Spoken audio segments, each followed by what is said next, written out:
Okay, what about Elena in Italy?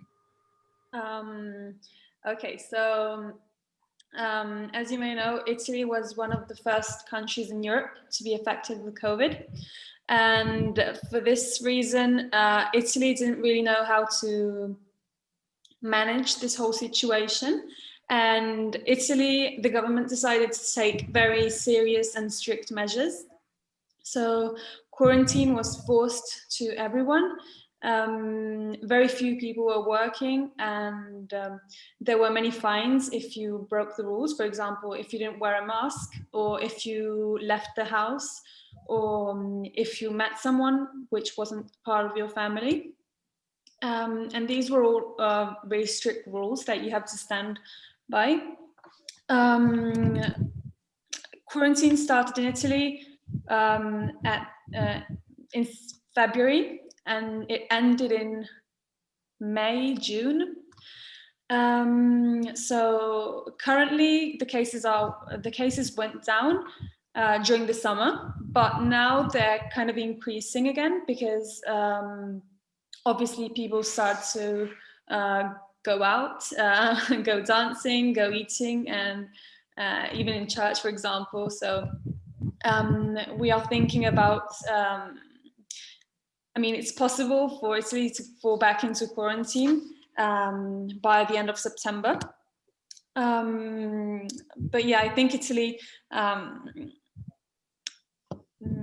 acted responsibly, and the population was also mature and understood the situation. And yeah, so not just the government took great measures, but also the population stood by these measures. So actually now we have not many cases.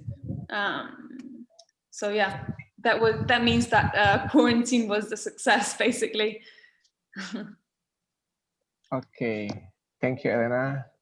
Okay, thank you for your all of the speaker update information in its country. So when we talking about pandemic COVID-19, I want to know what is your first impression when you hear that, when you feel that. Maybe from Deshel? Well, basically, I think my understanding of the pandemic is sort of like possibly a virus that's affecting everyone, not just our country. So first impressions were that, as Emily said, is it just a flu or is it something more serious? And you don't want to say the only way I'll know is when I get it, which is not the right attitude. So yeah, in my understanding of the word pandemic is it's something that's affected the whole world and something we need to take seriously. Yeah. Okay. So that's all right. Okay. How about you, Emily? Let's see. So the first time I heard it, I was actually also here visiting my husband in Virginia. And I remember I was very surprised to hear it. At that time, I was still working on an international school as a teacher. And I was trying to figure out, what does this mean for school? How are the kids going to come back to school, and how we're going to do teaching? Is this even a good idea to go back to school? So that's definitely my impression. And I was also confused because then I will also have to fly back to Taiwan, because at that time I still was living in Taiwan. And I was just like, oh no. And I remember I had to ask my dad, like, oh, what exactly is this thing? I like double checked with him, because usually he knows, like, he's always reads the news and he reads them very carefully. So he would have like the most updated information. And then that's when he told me it's a pandemic and you gotta take it seriously. You have to be really careful when you on your way back, like wear a mask and all that. So yeah, that was when I first heard COVID. And I took it seriously. Okay. Thank you, Emily. Okay, how about you, Elena? Um, well, when I think about COVID, the first thing that comes to my mind is that it's just surreal. I mean, COVID has changed our lives, and maybe even permanently, because maybe people will live forever with the fear of COVID. Um, and yeah, our lives have changed, and problems which weren't problems before came up. So yeah, I just think it's surreal. Sometimes I think when I see everyone wearing masks and staying like far away from one another, I just think I feel like in a film, you know. So Mm, yeah. okay, thank you, Elena.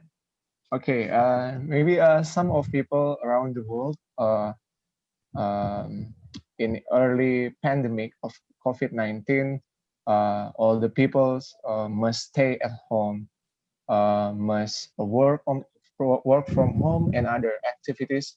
Also, they do by their home. And then I want to know from all of you, all of the speakers, what are you doing during pandemic? Maybe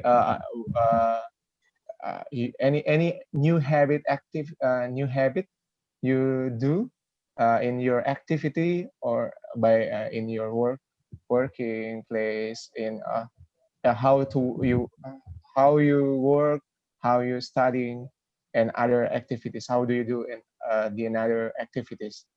And then are you enjoy? Are you enjoy to do that? Maybe from the Elena first. Okay, so during quarantine, I moved to a house we have in the mountains. Uh, so at first, I was really bored. I didn't know what to do. I was lost because my whole routine was vanished, basically. So I started online school, and I usually do sports. I do weightlifting, so I try to maintain my training at home, but that didn't succeed because I couldn't by myself. I just couldn't. And during quarantine, I particularly worked in the ambulance service, which is voluntary here in Italy. We don't have paramedics. We have just voluntary people that go there and work as paramedics. And yeah, they needed a hand because with all these COVID patients, obviously it was hard to manage. Both me and my boyfriend worked at the same time. He was a driver and I was a paramedic. And so that was my routine basically. I just studied, maybe went for a walk because I was up in the mountains, and went to work. That's it. And I enjoyed it. I really liked it. I feel kind of guilty to say this, but I liked it. Okay, thank you, Elena. How about you, Desha? Yeah, so once the lockdown started and we couldn't go anywhere, it was a bit difficult in the beginning. I mean, your whole routine changes, and having to do something every day. You're following a schedule, so you had a plan and you could do something, and then all of a sudden you've got all the free time in the world, and then you don't know what to do with it. So that was quite intense, quite crazy. But it took a couple of weeks to sort of settle into a routine, whether it's doing housework, house chores. I'm not studying, so there was nothing for me to do, and our work was closed, so I couldn't do anything there as well. So it was mostly just finding stuff online to read, learning, picking up a few skills here and there. What I did get into was you know more becoming more health conscious and focusing more on my fitness. And without having any sports, that became priority, because sitting at home for 6 weeks, you're just eating.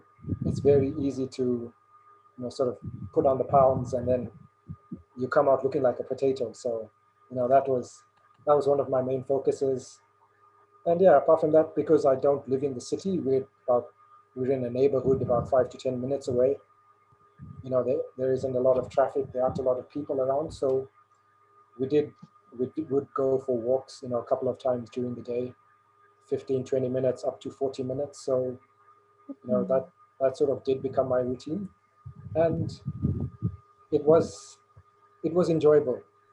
But after some time, you do miss the social aspect of it. Again, that just depends on you as a person. Do you like being around people, or are you happy to just sit in a room and be by yourself? So, I did miss interacting with people. And Nice. once we got back to work in middle of May, then we began to socialize. So, it became a lot easier after that. And then, of course, once you do once you did start socializing, you have to be conscious of keeping your masks on at all times and maintaining the distance between people. So, it is a bit difficult, but it is the new normal, I suppose. And yeah, it's been strange.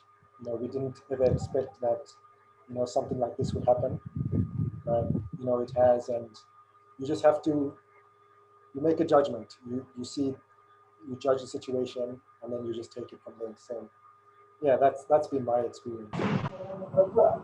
It's been a good one. Okay.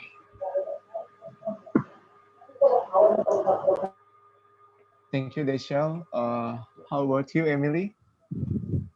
Hi. Yeah, I noticed that. So for me, actually, it's like a mix of good and frustrating experience for sure. So, like I said earlier, I was in Taiwan and I was trying to get my student visa actually to come here to the States. And that has been such a journey for me, just kind of dealing with the legality and how that really keeps changing because of COVID-19. Basically, what happened was at the beginning, they said the agency that would provide a visa is not working. They had to lock down because of COVID. So then they don't know when they can resume the student visa services. And then so I was kind of panicking for sure. And I was like, oh, will I even be able to come to the States? Will I be able to come and see my fiance? He was still my fiance at the time, and be able to get married and all that. So that was definitely not fun. I was telling all my friends, they're all like praying for me and stuff. And then in the middle of, let's see, I think it was April, they suddenly say, okay, I think we will be able to open in July. So you can start making appointments for July. So I quickly went on it and made an appointment. And then in the middle of June, they suddenly sent an email and said, oh, just kidding.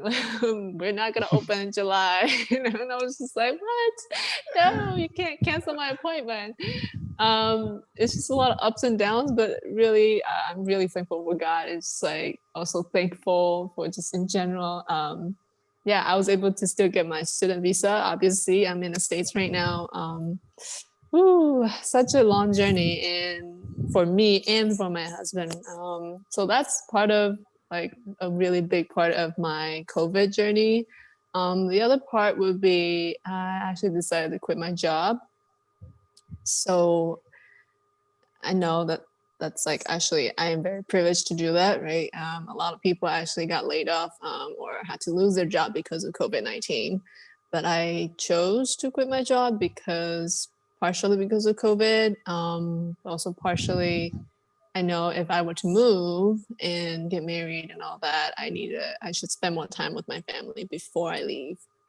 So that's kind of why I decided to quit my job. And so COVID-19 actually kind of helped with that because it kind of forced the family to have to stay together.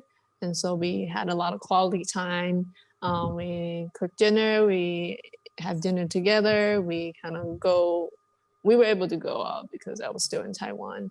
and just kind of like really spent that time and really building a deeper relationship with my parents and my sisters for sure. So that I really enjoyed. And I was also really glad to be able to do that before I moved here. So it's definitely a mix of both. Yeah. Okay. Thank you, Emily. Okay, all of you guys, is there one time you hopeless or you give up with this condition? And do you have a tips to resolve it? Maybe from Desha? That's a tough one. Mm-hmm. You know, it's how do I put it? You know, it's easy to let your mind wander, especially when you have all this time. And you know, I don't think that this. I'm not afraid, but this is the new normal, and that's going to be very difficult to get used to.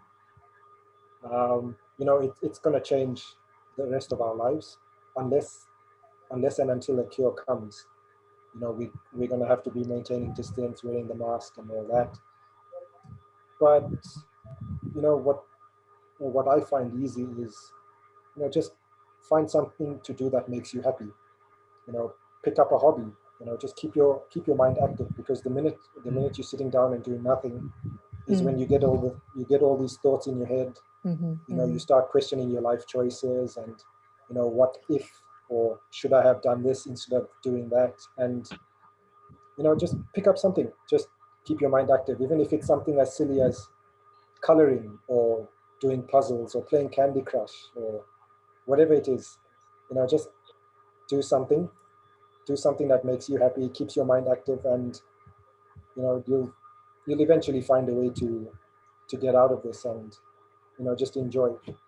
So yeah, that's kind of what I did. I just sort of picked up reading and working out, trying to keep as fit as possible, and that got me through the 6 weeks of not being able to go out. And you kind of find that you sort of kind of bring that into your normal routine even after everything returns to normal. So that's sort of my tip to everyone, is just try and find something that makes you happy, keep your mind active at all Yep. times, and Yep. you'll get through it. It's difficult, but you just have to do it. Yeah, that's Yep.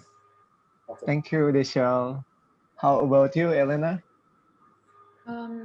So I felt really down during quarantine when in two moments. The first one was when I realized that also in my small town there were many cases, and I started realizing that this was real. Like it, it was a real thing. And also when one of my close well, not close, but one of my family members lost her life to COVID, and she was old, unfortunately. So she was very vulnerable to COVID. But that hit quite hard because you could never expect something like that. Like, um, it's really tough to elaborate and to accept. But yeah, I think the only way to heal from this is to take time and uh, to understand what the reality is, and you can't do much more, I guess. Okay. Thank you, Elena. How about you, Emily? Yeah. Let's see. My advice. So when I heard that they canceled the appointment in June, I was definitely panicking and devastated. I remember looking at the email, and yeah, kind of like what Elena kind of mentioned. It's like, is this real? Did this really just happen?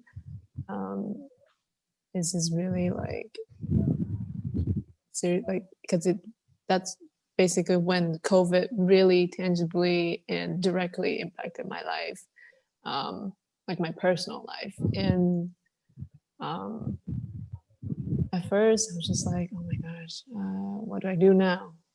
That's definitely the question that popped in my head. And I was like, okay, same thing. I need to double check to see whether this is true. So then I called the agency and then say, yeah, because of COVID, we're not sure if it's a good idea to send people out and go to the States in July. So we're going to cancel all the appointments now. And then it said like my best thing to do is to make another appointment and then maybe request an emergency for your student visa because school starts in August and I definitely need to be there earlier than that. So I did that and I was just like hoping, okay, like that would work out. But then in my head, I'm also like, I don't know if that's gonna work out. I don't know if the agency is gonna say, okay, yeah, she definitely needs a student visa right now. Um, so it was a lot of anxious thought. Also exactly like what Michelle was sharing.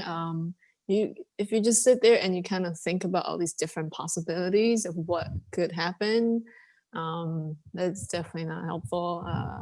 So then instead, I was like, okay, maybe instead of worrying about it and sitting and doing nothing, I should prepare for different possibilities. So I was preparing for it. If I had to stay in Taiwan for another year, then I would need to find a job. So I should went out and try to find a job. But if I do get my visa and then could go, then I need to pack. I need to like make sure I get all the things I need. So I did both of that at the same time. It really helped. You kind of like get that stress out of your system by just being more active and physically active too.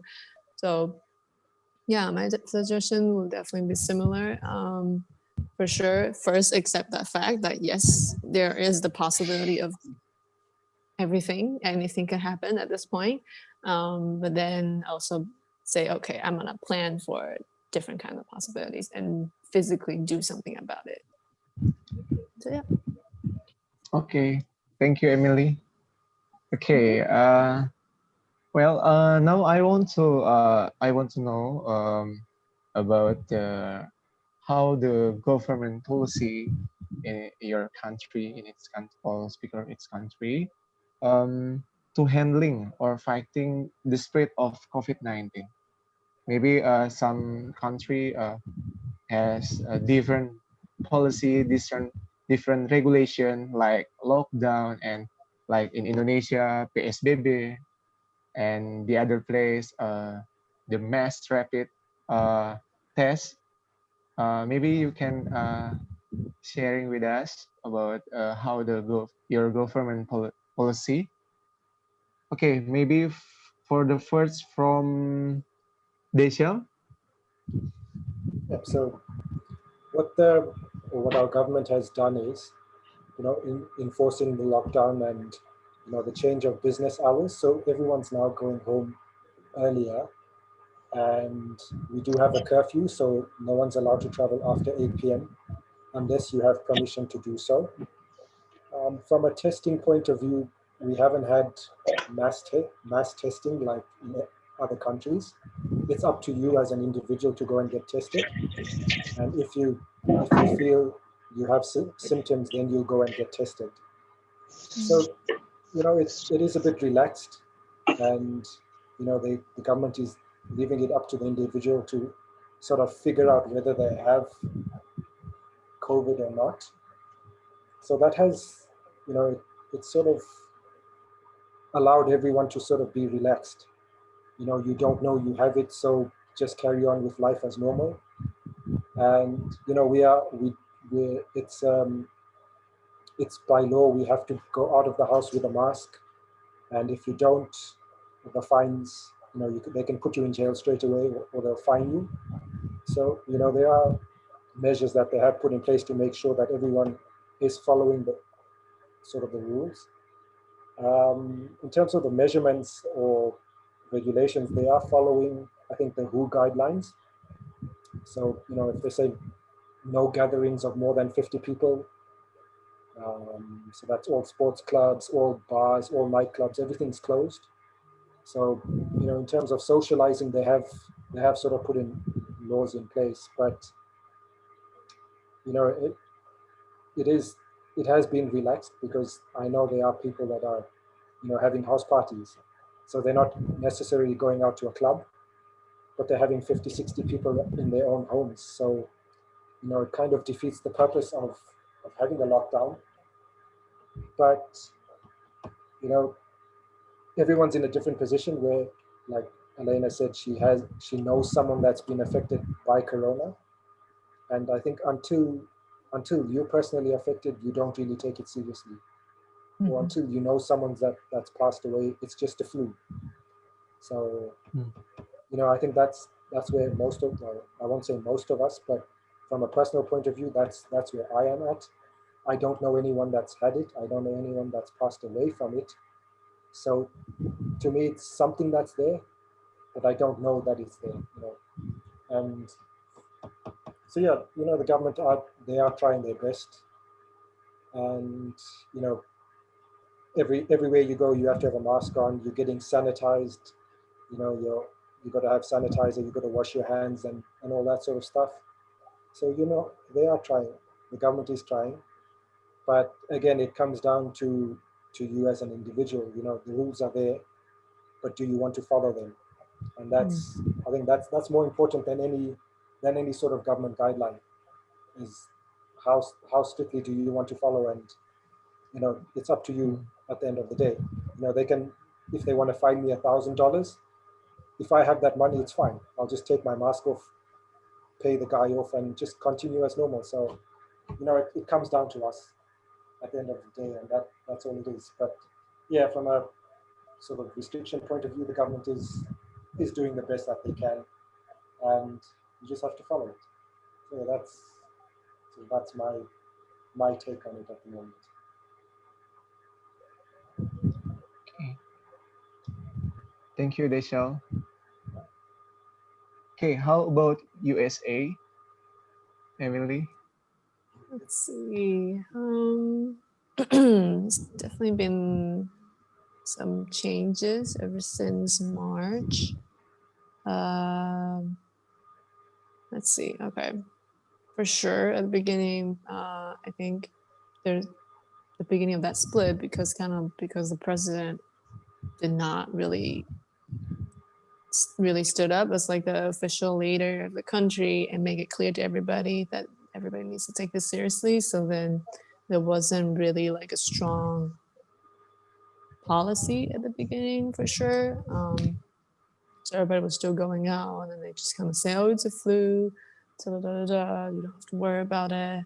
But then as soon as their numbers started rising, I believe they started the whole lockdown for all the businesses. So then all the restaurants and all the kind of shops and malls, they start closing down. And everybody was kind of forced to stay at home. And then let's see what happened after that. Okay, yes, and then in June, that's when they say, okay, everybody can reopen.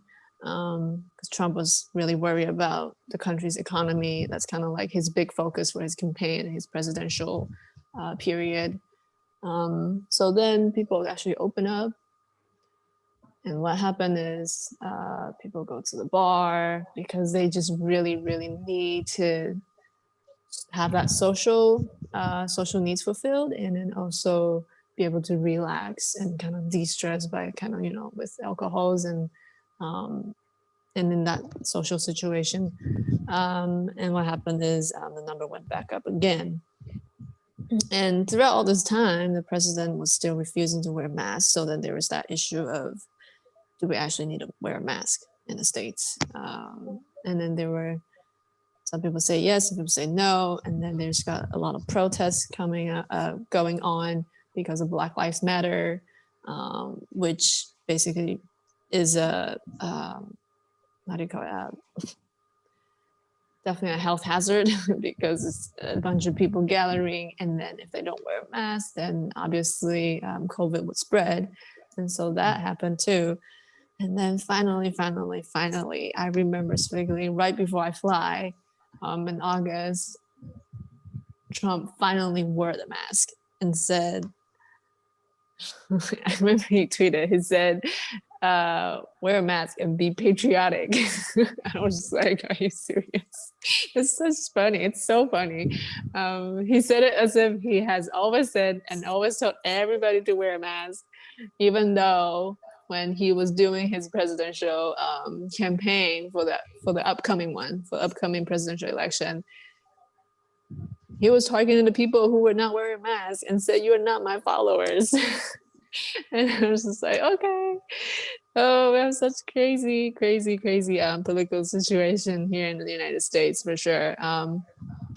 And now some states are still in lockdown, right? Kind of like I said about California, because they realize the numbers are really rising exponentially. And then there are some states that's kind of has always been doing okay, probably because the population is not as dense, such as Virginia. So then right now, each state is different. And in Virginia, they kind of like split to stages. Right now, I think we're in stage 3, where all the public places or shops can only have 50% maximum capacity. So if their store is big enough for 500 people, right now they can only have 250 people in it. So what happens is you will have people line up to go inside to the shop, because there'll be somebody at that door kind of counting, okay, how many people do we have in the shop right now? And are we reaching our maximum capacity according to the state policy? So that is being enforced strictly. And then, but in terms of wearing masks, kind of like what Michelle was saying, it's still kind of like a more personal choice here in the States, because we nobody is really out there to say, hey, you're not wearing a mask, you have to wear it, otherwise I'm gonna call the police. Because I guess America kind of really cares about their personal rights and also their opinions. But the majority of people are wearing masks. It's just there will definitely be a couple of times when I go to the store and I notice, hey, somebody's not wearing a mask, but then nobody calls them out. I know there are probably people seeing YouTube videos where when people do get called out, you see the American reactions to that, right? They get all crazy and be like, what do you mean I cannot wear a mask? I mean, what do you mean I have to wear a mask? I have a physical condition, or like they start like giving all these excuses.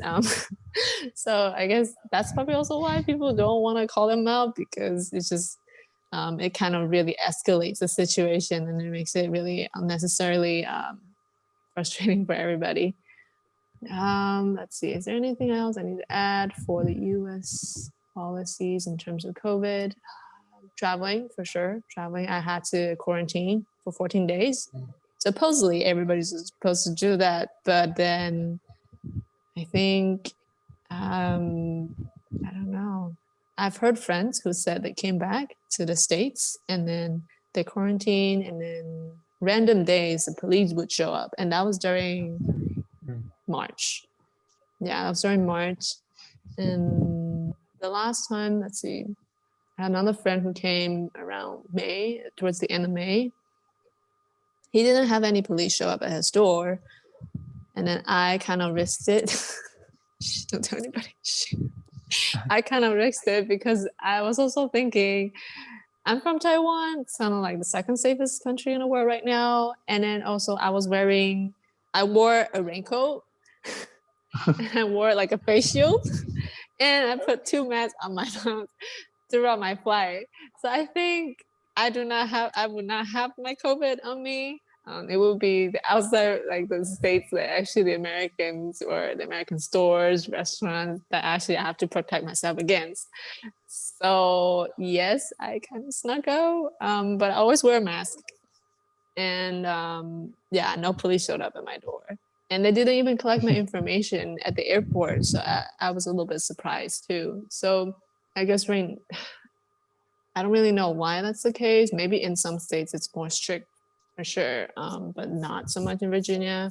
So then it is definitely up to each state's discretion about how strict they want to enforce these policies. So yeah. Okay. Thank you, Emily. Okay. How about you, Elena? Um, so as I mentioned before, Italy declared quarantine mandatory in February, and that was a success, as I said before, because nobody could leave the house. You could leave the house only to go to like the grocery store or the supermarket with a special like piece of paper.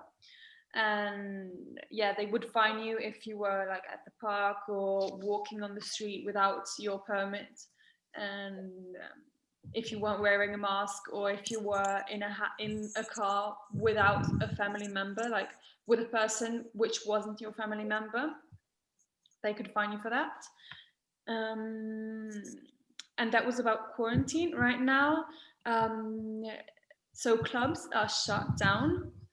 They have opened for a short amount of time, but that was like a disaster, so they decided to shut down again.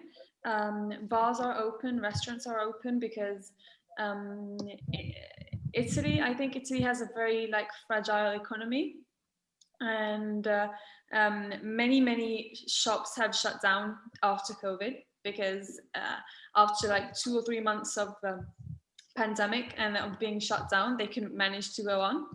um, but yeah, basically everything is kind of back to normal, apart from like social distancing and the masks.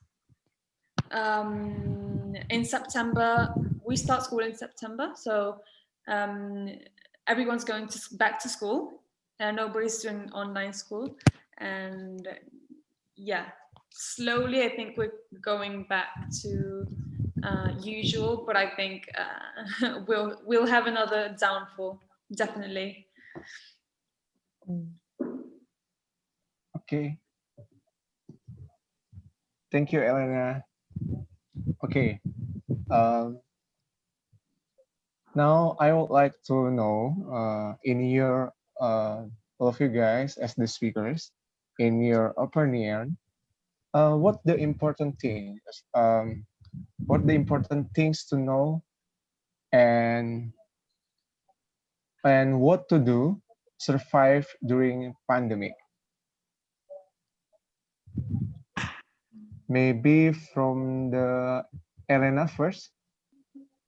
Okay, so do you mean like to not get bored in quarantine? Mm. Okay, I guess doing sports may help a lot if you're into that. Um, I guess finding out new passions, for example, reading, watching films. Um,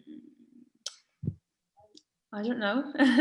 um, Maybe read more articles, read more about the current situation, so that you're well aware of everything. Yeah. Okay. How about you, Emily? What are the Oh, important things uh, to know and what to do uh, to survive during a pandemic? oh. Definitely watch out for hygiene. I remember I start making this habit of every time I come home, I wash my hands. And I've been telling my husband to do the same thing.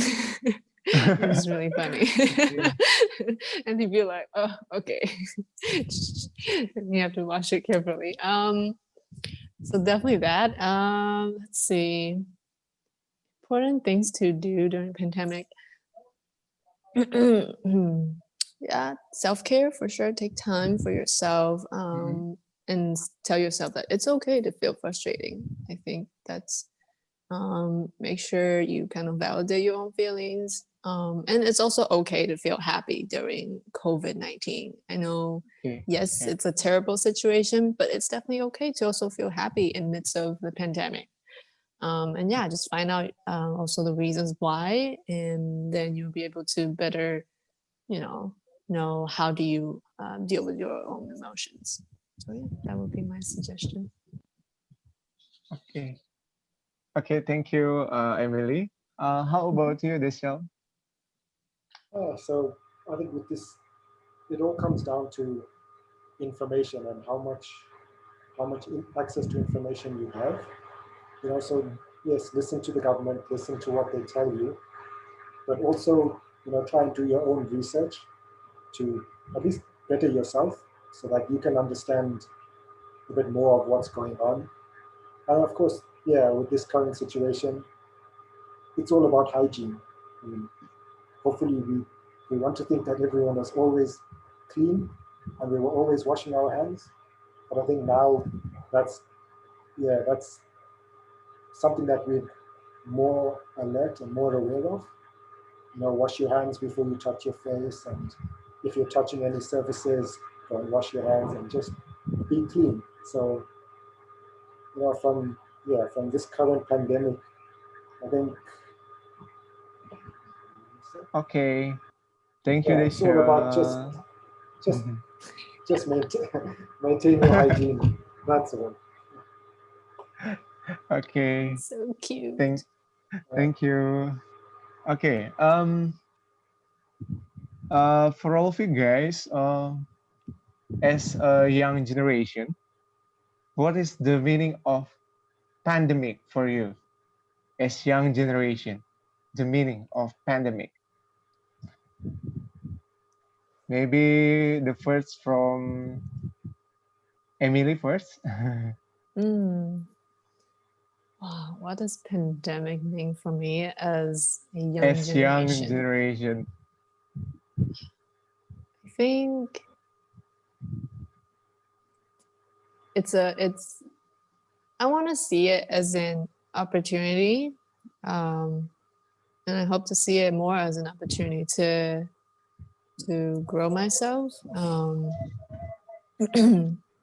because right, it's it has such a huge impact on all of us, and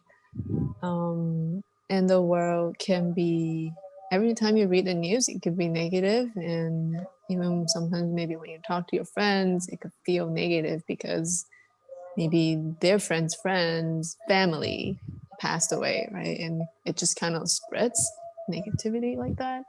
um, but then at the same time we'll see that as a, as an opportunity to kind of grow in your empathy, to grow yourself in terms of like knowing more about yourself, because you have a little bit more time to reflect on how you do things, what do you actually like to do, right? What do you actually enjoy, and what are something that you don't really like, and how do you work your way around it?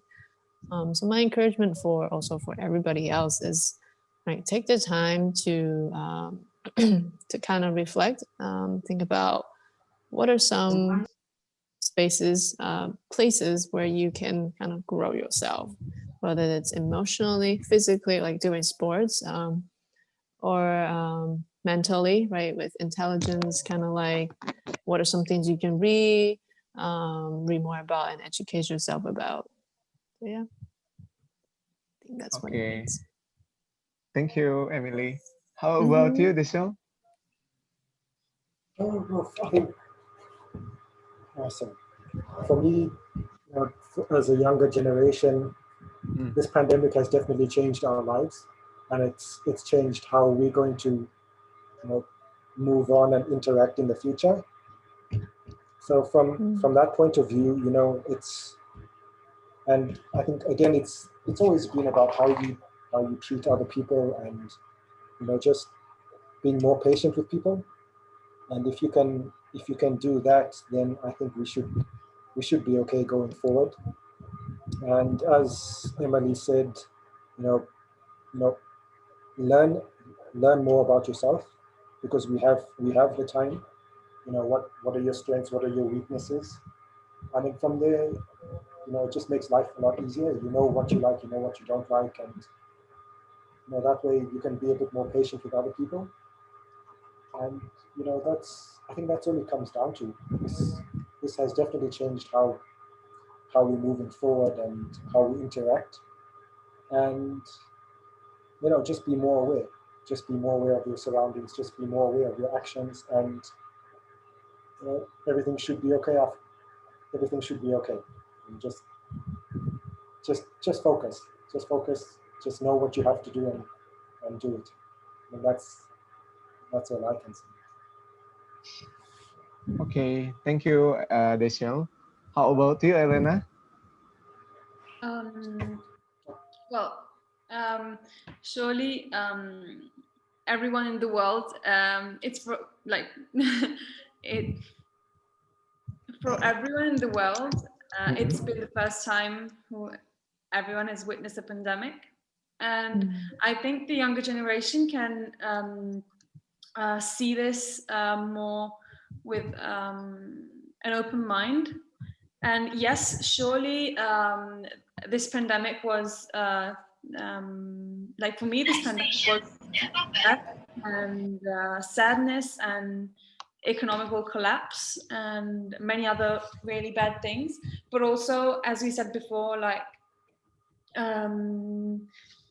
people may have gained precious time to learn about themselves or to make new experiences or even also to reflect on what are the real problems in life. And yeah. Okay, thank you, Elena. Okay, the next question. As young generation, what can they do, and how much impact they have in the midst of pandemic? Maybe from Deshel?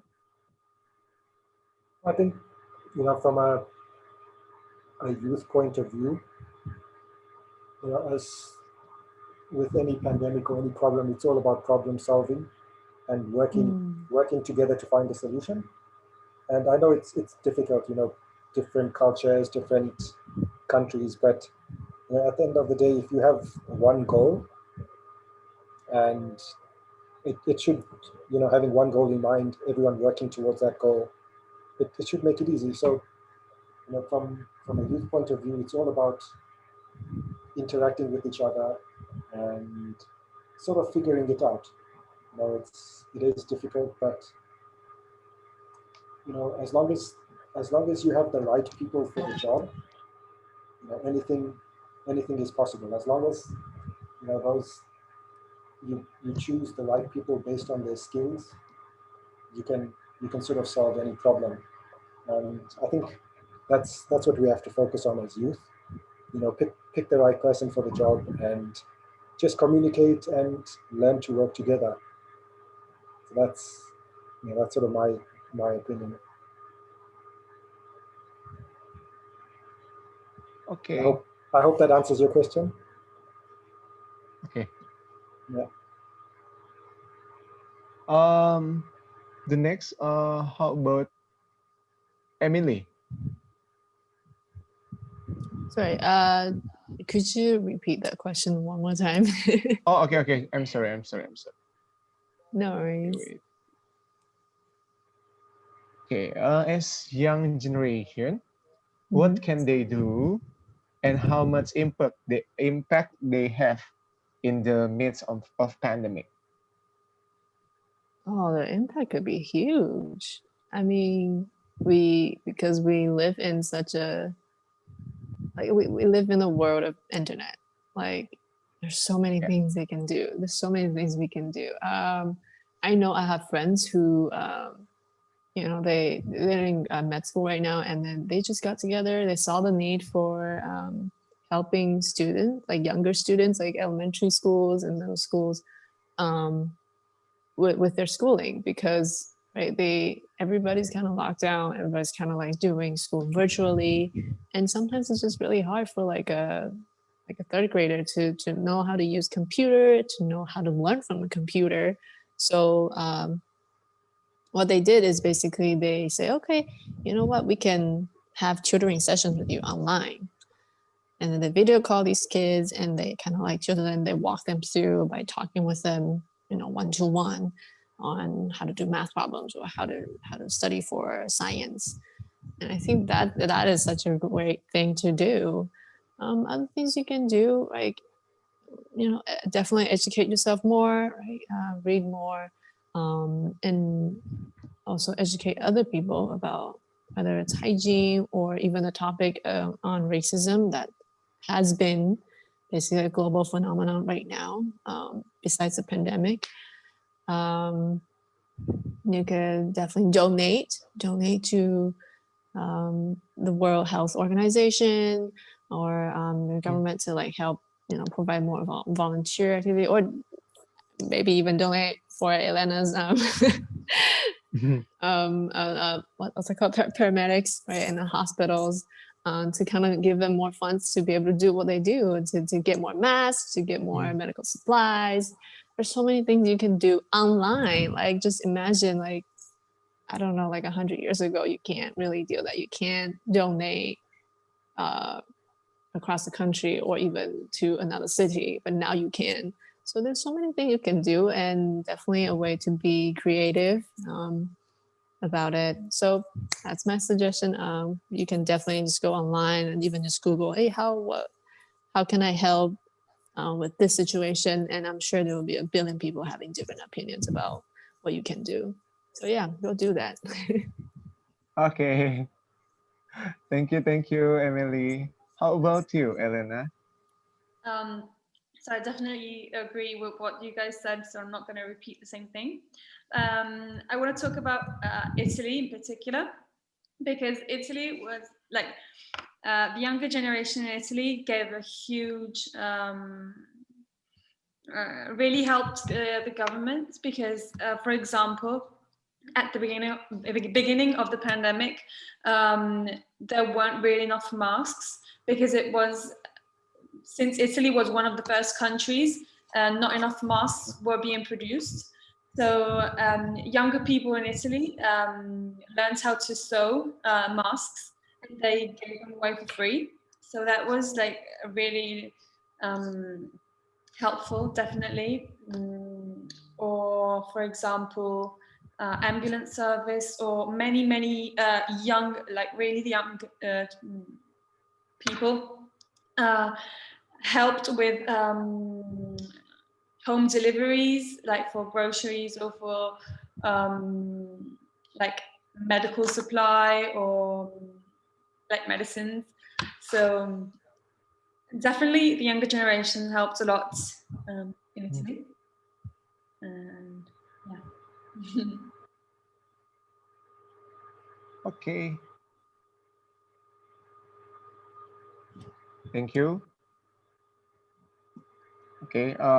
For the next question, I want to ask you to all the speaker. Talking about millennials. I'm sorry. Wait. Okay. Talking about millennials, as we know, these people are very close with technology. It's now the right time for them to take the role and contribution in all fields. What do you think? Maybe from Elena. Talking Yeah. What? Talking about millennials, as we know, these people are very close with technology. Is now the right time for them to take the role and contribution in various, in all fields? What do you think? Yeah, definitely. I think millennials can be a great resource for society for this matter. And yeah, I do think so. I agree. Okay. Okay. Thank you, Elena. How about you, Disha? Yeah, I think, we are living in an age of technology where, we're having advancements in pretty much every field, business to science. And yeah, we should make use of the resources that we have, and, again, make use of the people, make use of what they know, and yeah, just move forward and sort of solve problems using technology. So I think, yeah, that should happen. Okay. Thank you, Disha. How about you, Emily? Yeah, for sure. I mean, if we know about technologies, use it. It's a gift. It's a gift. It's a privilege that we have as the millennials. And I would say if you have that gift, use it definitely in all kinds of fields. And you can definitely apply technologies to any field. That's my opinion. Okay, thank you, thank you. Okay, this is one question from my friends. Um, that is, Indonesian people use it to do salim. Salim is like a handshake with the older person, but instead of a regular handshake, we kiss the older people's hand. This salim has become part of our values since we were kids, and we're doing this almost every day. Ever since this pandemic, we can't do this anymore. So, do you guys have the same experience like this? Is there any value driven activities like Salim that you can't do anymore because of the pandemic? Maybe from Emily? No, yeah, definitely. In America, it's a handshake, right? When you because right now I just moved here and I kind of have to introduce myself to a lot of people. I've always have to like explicitly tell myself, okay, don't put your hand out for a handshake. And I'll be like, hi, Okay, my name is okay, Emily. So it okay. definitely has been impacting me in terms of greetings. I would say also Americans, they with close friends, you like to like give them a hug, but now you kind of have to like be careful about that. You you kind of have to ask or like get an explicit permission from them whether or not they're okay with a hug or not. So that's also another case of how the COVID kind of like impacted greetings with friends and like socializing. Okay. What about you, Desho, in Zimbabwe? Yeah, so it's the same thing. We generally just greet each other using handshakes, and yeah, now we've just got to be aware of you know not sticking your hand out and expecting the handshake. So what we've sort of adopted is more of the fist bump, just fist bump or elbow bump, you know, to sort of greet each other. And from a cultural point of view, being Indian, we've always been doing the namaste, hands hands together, namaste. So Okay. that's not effective. That's not going to change. But yeah, from the African tradition, there there isn't a way of greeting. It's more of just saying hi or shaking hands. So that's definitely changed or not going to happen anytime soon. Yeah, that's Okay. that's how it is here. Yeah.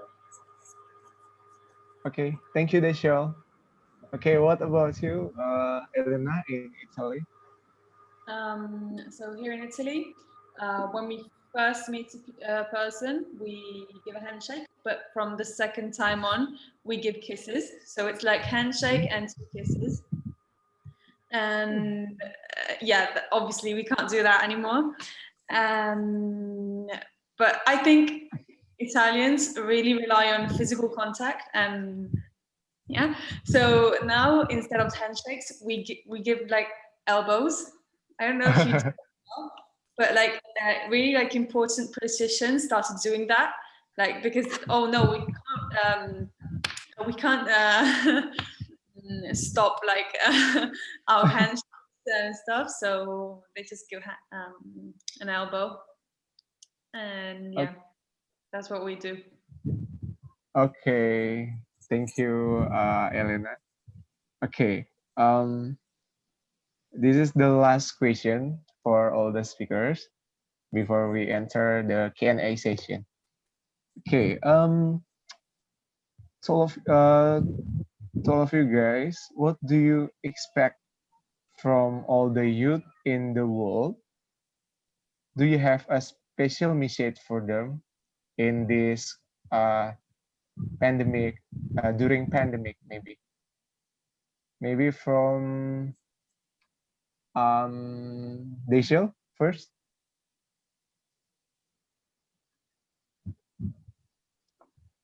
I think basically, as youth, we just have to, we just have to be more aware of what we do, because the actions, there's a consequence for every action. So at this moment in time, we've just got to maintain the distance, wear your mask, and just follow all the rules and regulations. And we just have to be, I know it sounds like a cliche, but we just have to be kind to one another, because it's a very stressful time for everyone. And behind the mask, you hiding emotions. You can't see what someone's going through by covering your face. So just be kind, just take your time and understand who you're dealing with, what situations you're dealing with, and act accordingly. But we just have to be a lot more aware of our actions, what we do, what we say, because you don't know the impact your words and actions can have on someone else. So that's my message. Just be more aware, and just sort of be kind, and yeah, just be aware of your surroundings, and deal with each situation as it comes, and try. It is a stressful time, so don't take your stress on don't take your stress out on someone else. Find a way to deal with your own emotions, and when you can calm down, then I think generally you're better dealing with other situations and problems. So that would be my advice. Just calm down, take a deep breath in, and whatever's meant to happen will happen. But you just have to be more aware of what you do and what you say. So that's my message. Okay, thank you, Deishil. Okay, the second, Elena. So, as I said before, the younger generation really shocked me, because I didn't think, like, usually people judge the younger generation to be irresponsible, or that doesn't care, or that doesn't realize what the problems are and everything. But I've seen that during this pandemic, I'm talking about my experience in Italy, the younger generation has really stood up and helped the country and helped other people. So I'm really, really glad that I live in a country where most of the younger people are like this. And I just hope for future younger generations to maintain this mindset. And yeah.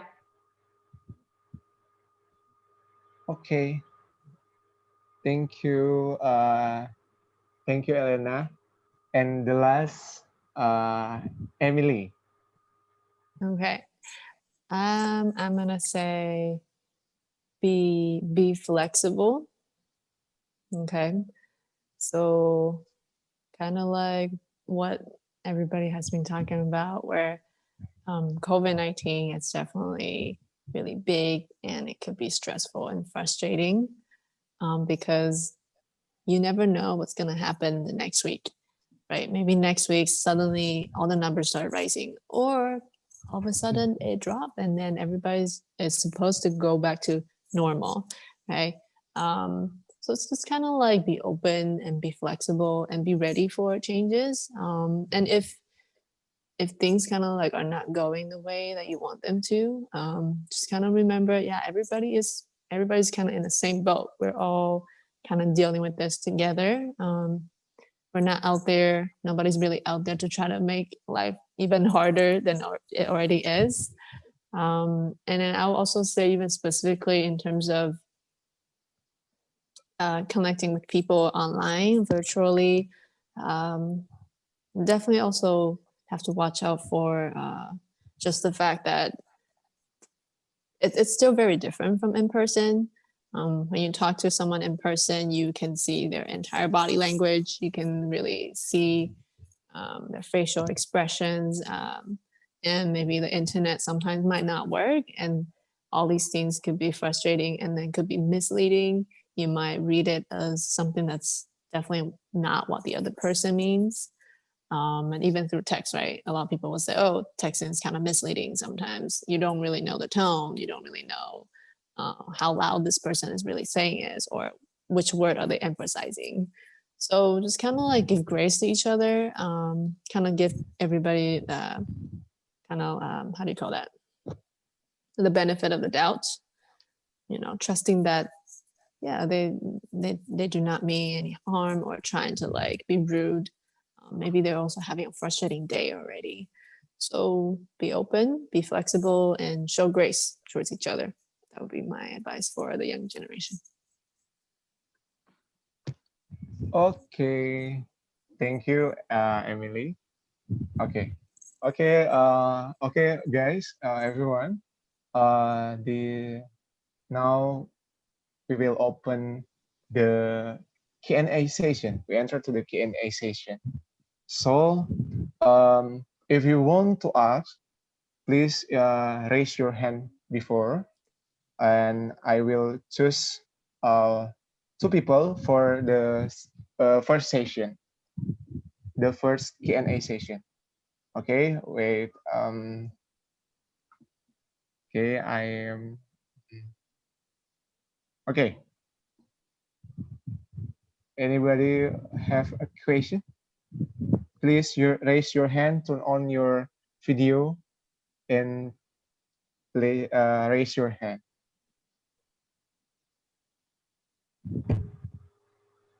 Anybody have a question?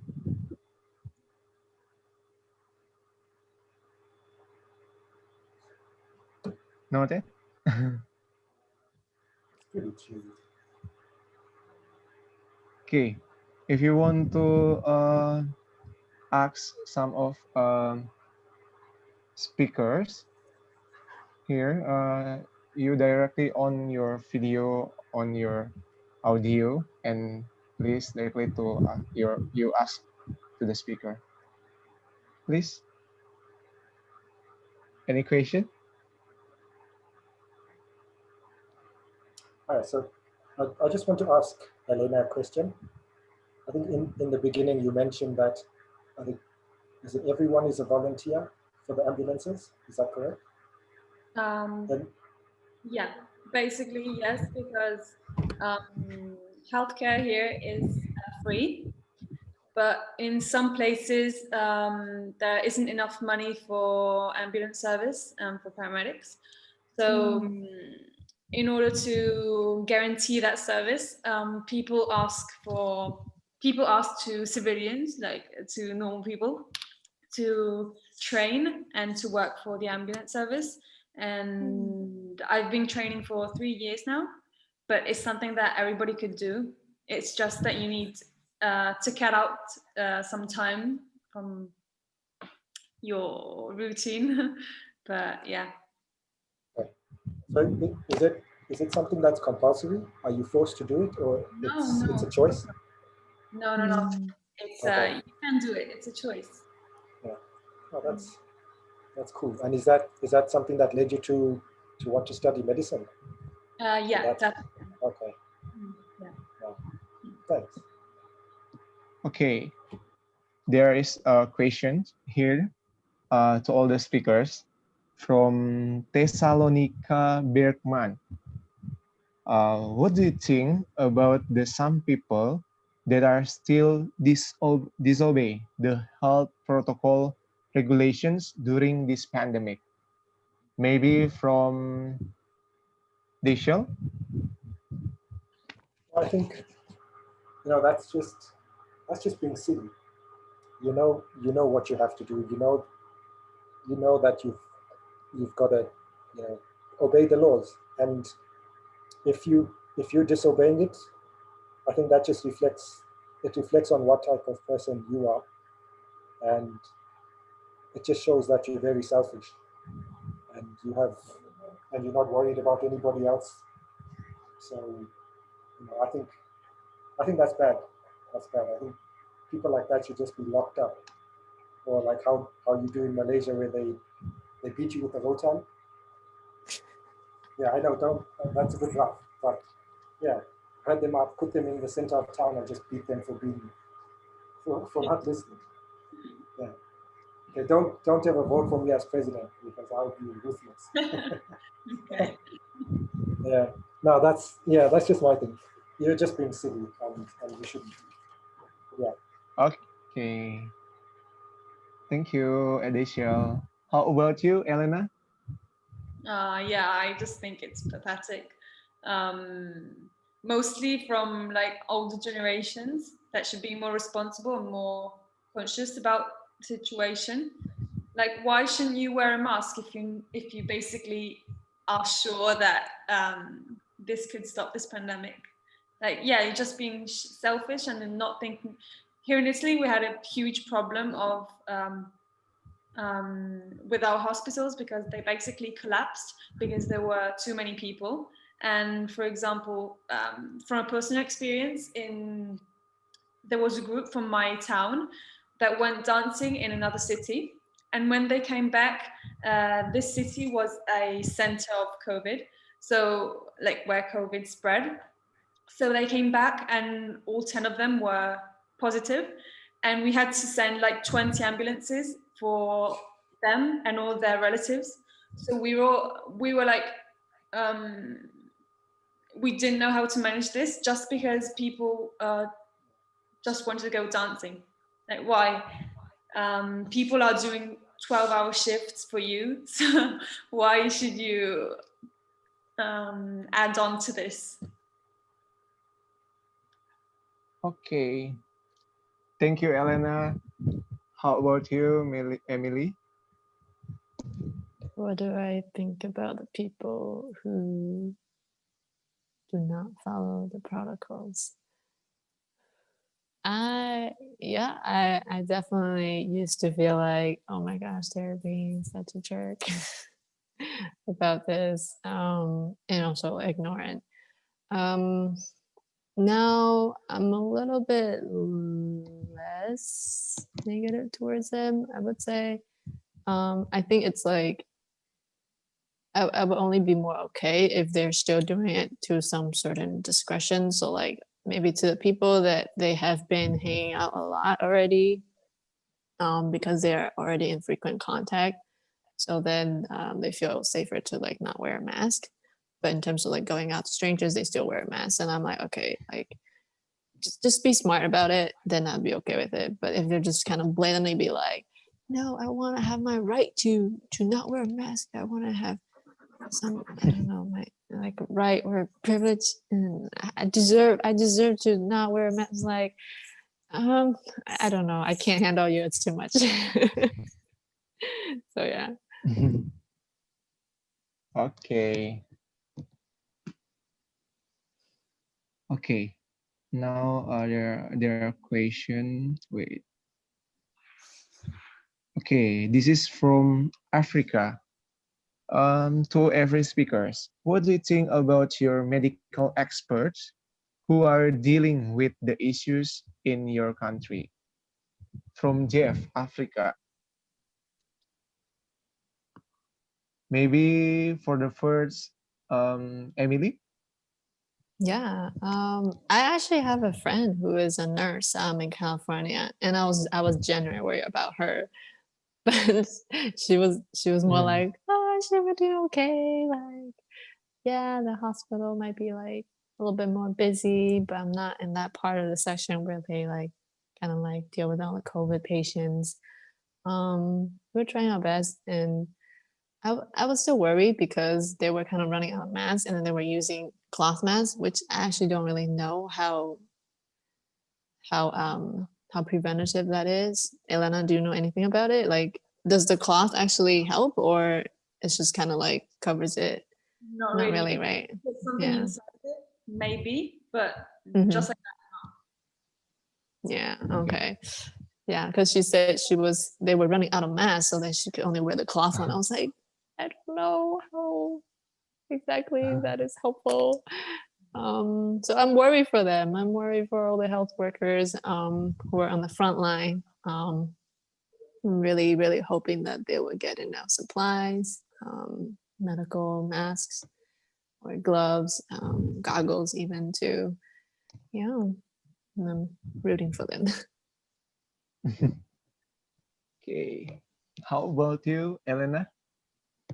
So here in Italy, we don't have many doctors. So the few doctors that are capable of working and that could actually work um, worked like really long shifts, and they kept their masks on and their suit on for so many hours that many of them, like a photo went viral of this nurse that fainted at work because of the mask, because she had this mask on for like 14 hours and she fainted. So yeah, but I definitely think they're heroes, because without them, obviously, we wouldn't be there. We wouldn't be here. Sorry. So yeah. Okay. Thank you, Elena. The last, Desham. So I think it's a lot more different in my country, in Zimbabwe. So what's happened is the nurses and doctors have gone on strike since the beginning of the pandemic, because the government wasn't providing them with the PPEs and the proper masks and gloves and all that. So that was one issue, and I think another issue is they're not getting paid enough. So they've gone on strike, and you can imagine. Okay, our population is small. We've only got about 13 million people here, so we're not as overwhelmed as say Italy or America. But when your health professionals are not working, that's always stressful, because you don't want to end up in a situation where someone could have survived if a doctor was at work. So that's sort of the situation we're in at the moment, and only the ultra rich, the very very rich, can afford healthcare. The majority of our population is not very wealthy, and the infrastructure isn't available to everyone. So it just makes it a lot more difficult, and we sort of forced to be as careful as possible because you don't want to end up in hospital. So I think to the doctors that are there, they must be doing a good job. I don't think you wouldn't want to be a doctor if you didn't want to help people. So I'm sure every doctor out there is a hero. That's my take on it. Okay. Thank you, Desha. Okay, guys. We continue our Q&A session, the second session for Q&A session. Okay. This already a question from the participants. Okay. Wait.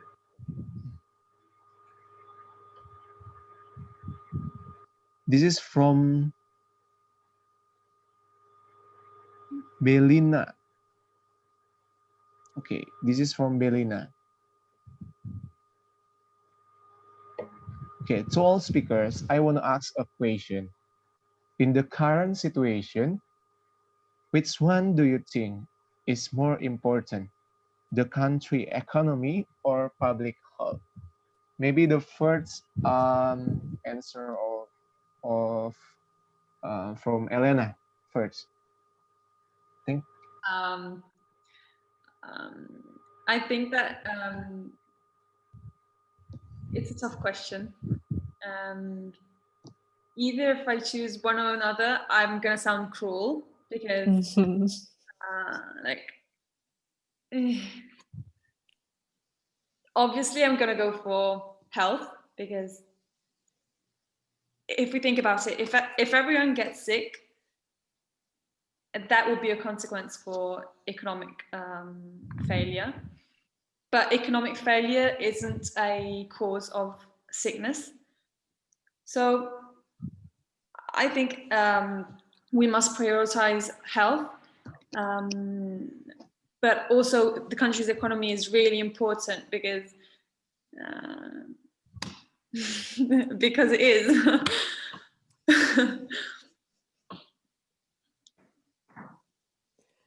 Okay. Thank you, Elena. How about you, Emily? Oh yeah, it's definitely a really tough question.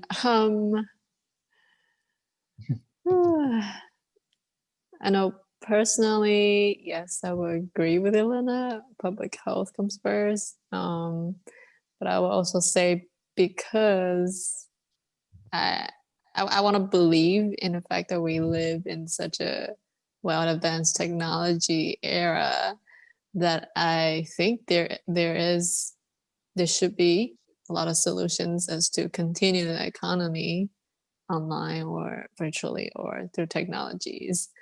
So that's kind of what I'm hoping. Like, yes, kind of like pause, don't open stores in person, and do it virtually, so that we can kind of get the best of both in a way. Yeah. Okay. Thank you, Emily. Mm-hmm. Okay. How about you, Desel? Yeah, it's a tough question because I think Okay. they sort of rely on each other. You need a Okay.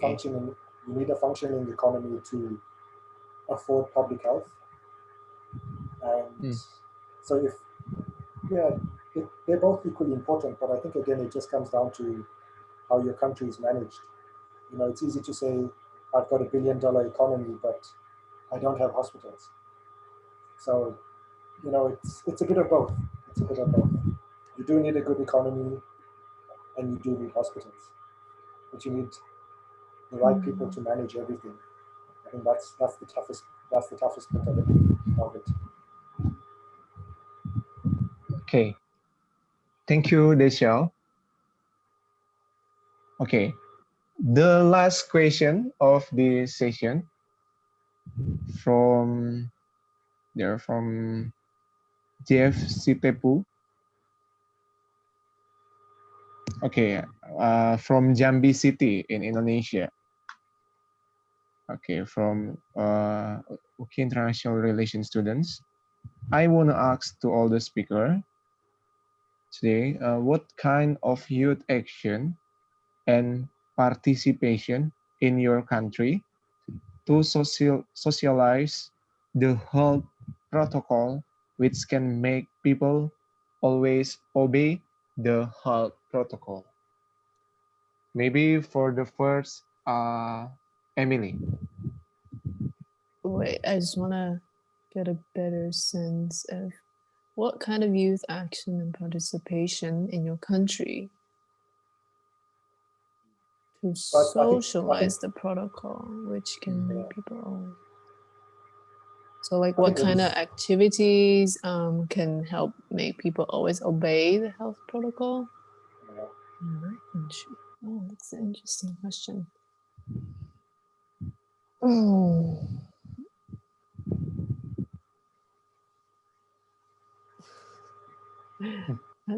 I'm not quite sure how to answer that. Like, what kind of youth activities to encourage people to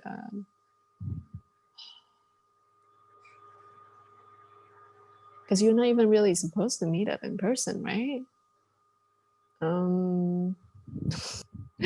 The silly one I can think of is like provide free Zoom account for everybody.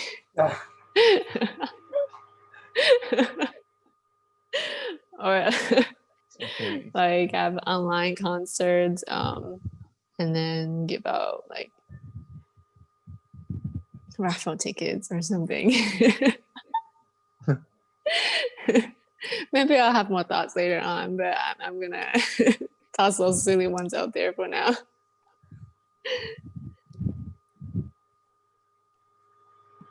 So yeah.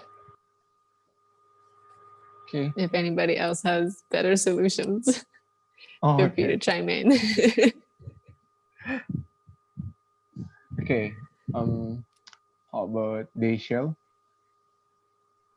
It's a that's a tough one.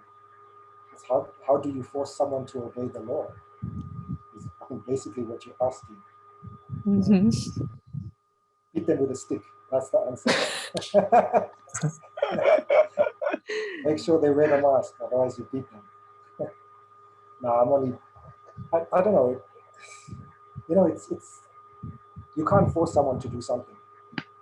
As bad as it sounds, you can't force them because you tell someone to wear a mask, they'll wear it, and the minute you've gone, it's off again. So you haven't really achieved anything.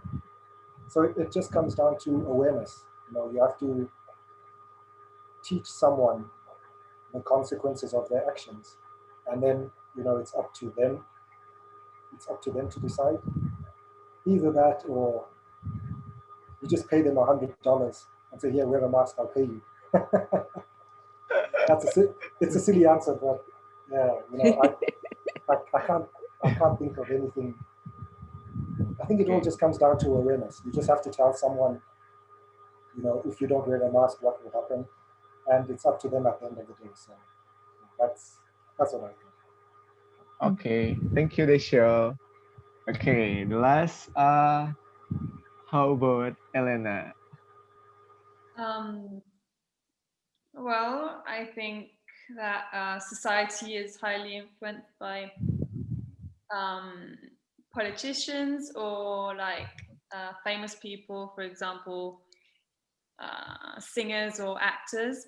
So they should also spread awareness about this because Okay. um, That's a good idea. population Yeah, makes, that's a good idea. yeah. It seems dumb, but I think it could be a good idea. And yeah, I mean, raising awareness. That's not much. Again, it's all about the individual.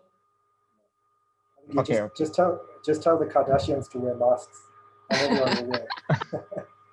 Yeah, I was also thinking like, I don't know, this is also a little silly one too. Like make the mask prettier, I guess, like the medical ones. Cause I know the medical ones are like blue or like green. It's like really like kind of like weird to wear. You don't really look cool. Like in high school or middle school, you just be like, you look like a dork if you like wear that, right? So like sometimes it's also about appearance. Or like the school might have to get like the popular ones, kind of like what Elena was sharing, like the popular people to like start wearing a mask. So then they will start doing that and start that trend, make it like a mainstream kind of thing. Okay. Okay, I think enough for the Q&A session. And now I would like to summarize all the talk show today about youth action and during and participation during pandemic. I think in this time, as young generations or millennials, people's has a privilege in this time to take a role in various fields, like to help all the society, all the peoples who needed their help, and then maybe the millennials or the young generation must see or explore the more opportunity, uh, how to manage their time, and to make them survive. We must change the mindset, and maybe must focus in some priority, and then as we know, youth can do everything with the internet, like in the pandemic, during pandemic, all the people around the world directly using internet, um, all the communication, all the meeting, all the even uh, changing as digital platform in digital platform. And then maybe youth can be helped, like the hospital need it. Many young people being maybe uh, will be volunteer, like a home teacher, or and then um, the millennials must maintain yourself and like follow the government regulation, understand the condition, and make impact from small action. Not must in big action. And then like Elena said, help the country, help the people who who had who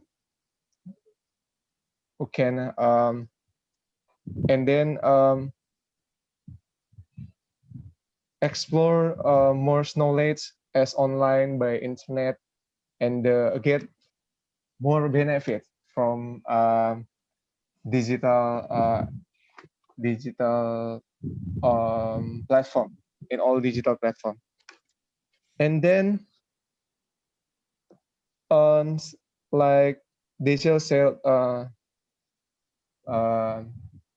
update always update search information about uh, the COVID-19 information, like the new cases, uh,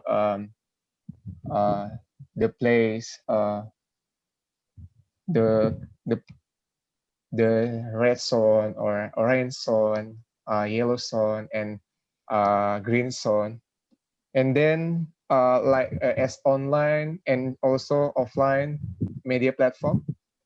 And then maybe to um,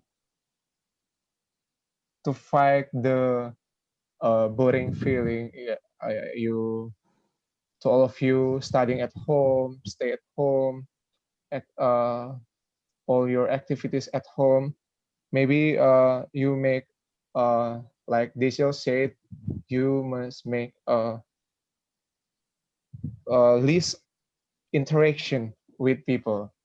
Maybe you will try it to make a least interaction in in to your friends, maybe to your family, to your workmates and others. And then keep your hobby, like um, working out, um, to stay healthy, and keep wearing the mask if you want to go out or walking out or other activities out there. And then keep distancing, keeps the social distancing or physical distancing, and follow and obey the health protocol and regulation in your country, in its country. um, and I think all of the participants as young generation um, can make impact in your country, in its country, wherever you are, like but in Indonesia, in Africa, in Zimbabwe, in USA, in Italy. I think all young generation, all millennials can make more, make impact more to be a problem solving in the midst of this condition or in the midst of pandemic. I think the millennials can be um, as the agent of change for its country. Okay, that's all the summary of this talk show. I hope you all can get more information and more knowledge, more experience to join this talk show. And I want to inform to all of you guys as the participants to filling out the evaluation form. Maybe uh, our team from Ruang International or Momentizing can share the evaluation form. Uh, Maybe I invite you all to filling out the form to promote this event next. Maybe you can join also. So we need your help to fill this evaluation form to the next event. It's more better. Okay. Now um, we enter to the group photo session. Okay, I invite to you all to open your camera, to open your video group photo. Okay, to open your video, guys. Okay.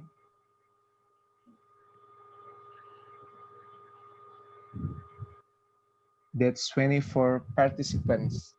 Keep survive. Okay. That's turn on your video. We can we'll take a photo session. Okay.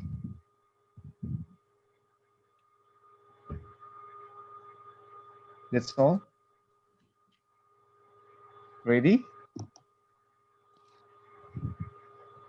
Okay. Okay. One, two, three. Okay. Again. We have 5 photo sessions. This is the first. Okay, wait. Okay. Maybe with the other style. Okay, one, two, three.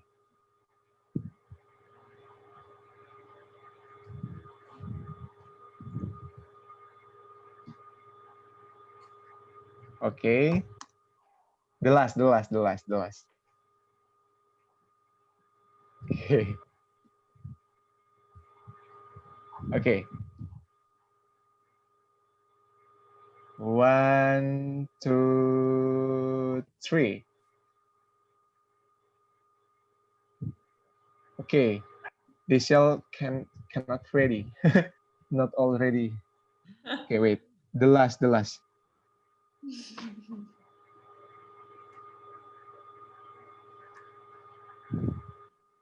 The shell wearing the mask. Anyone want to follow him? Okay. The last. Okay. One, two, three. Okay. Thank you all for joining us. Have a nice day. Maybe in America, in USA, Thank you. start activities.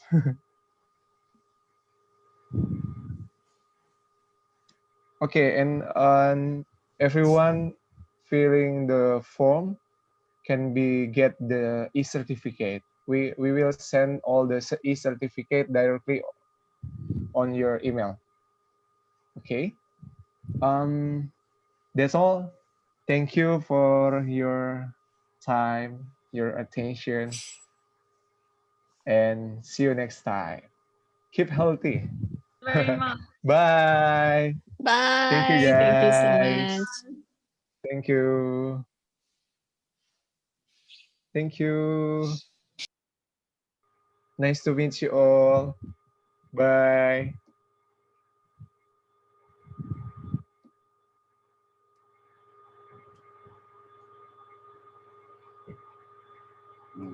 Okay.